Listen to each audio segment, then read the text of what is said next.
सत साहिब जी सभी को। परमात्मा ने जो हमें भक्ति बताई है उसमें कुछ यज्ञ भी बताए हैं, जिसमें परमात्मा बताते हैं कि हमें जो अलग अलग यज्ञ करने होते हैं उसके अलग अलग फायदे होते हैं। तो परमात्मा ने हमें 5 यज्ञ बता रखा है। धर्म का यज्ञ, ध्यान का यज्ञ, हवन का यज्ञ, ज्ञान का यज्ञ और नाम का यज्ञ। ये पांचों यज्ञ परमात्मा ने बताए हैं। तो परमात्मा बताते हैं कि जो हम हवन यज्ञ करते हैं वो जोत जलाना होता है। तो उस यज्ञ को हमें कैसे करना होता है वो परमात्मा जी अपनी वाणियों से बताते हैं, अपने सत्संग के माध्यम से बताते हैं। तो देखिए परमात्मा जी का ये सत्संग, जिसमें परमात्मा जी स्वयं बता रहे हैं, बंदी छोड़ सदगुरु जी खुद बता रहे हैं कि हमें हवन यज्ञ करते समय क्या ध्यान रखना चाहिए और कैसे करना चाहिए। देखिए सत्संग। परमात्मा ने ये कहा कि देखो, भगवान की भक्ति प्रत्येक व्यक्ति कर सकता है और प्रत्येक ही शिक्षित होना चाहिए। ये गलत कर रखा था इन्होंने। तो अब आप सारे शिक्षित हो गए।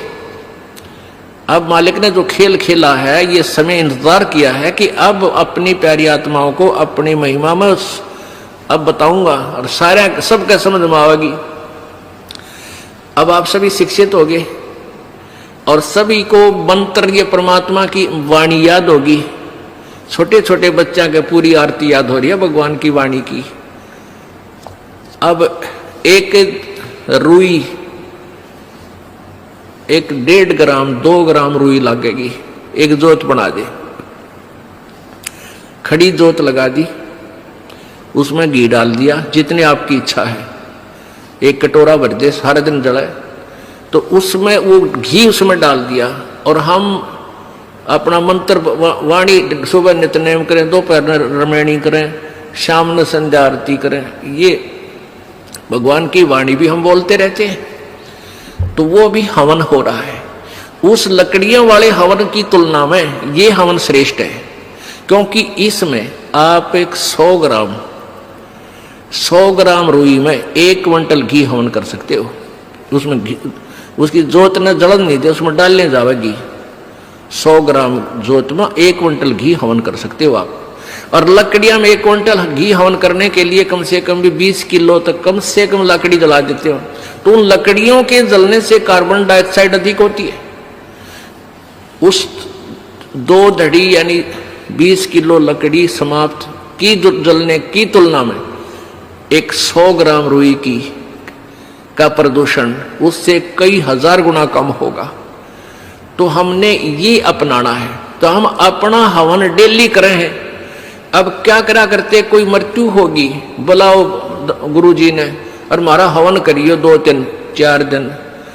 वो 2 दिन के हवन में कैलाट उठ गया। रोज करो हवन अपना, एक जोत लगा दे, सुता उठ के हाथ पैर धो ले। नहान का ना फुर्सत मिले, कोई जरूरी ना होती नहाना। इसमें नहाए धोए क्या भ्याज है, मन का मैल ना जाए और मीन सदा जल में रहे, धोए बास ना जाए। अंदर से अंतःकरण साफ हो, हाथ पैर जरूर धो ले, क्योंकि धार्मिक वस्तुओं के हाथ लगाने हैं। और जोत ला दे, अपना मंत्र करता रहे, काम करता रहे, अपनी आरती बोल ले, जा नित्यनेम भी कर ले, रोटी पोए जा, नित्यनेम चलता रहे। आजकल तो आधुनिक बहुत से उपकरण हो गए हैं, वैसे भी याद हो जाते हैं कुछ दिनों में। और नहीं बैठ कर अपनी किताब लेकर वह पढ़ ले। अब हवन हो गया तो हम अपना काम आप करेंगे। जब बात बनेगी, किसी के बच्चा हो जाता था तो उसने क्या कहा करते, 7 दिन तक तुम, जैसे पहले ज्योति तो सभी जलाते थे, तो क्या कहते थे, 7 दिन ज्योत नहीं जलानी तुमने, 13 दिन। वो तेरा गजब हुई हो, 13 दिन रोटी नहीं खाते या तुम और काम ना करते।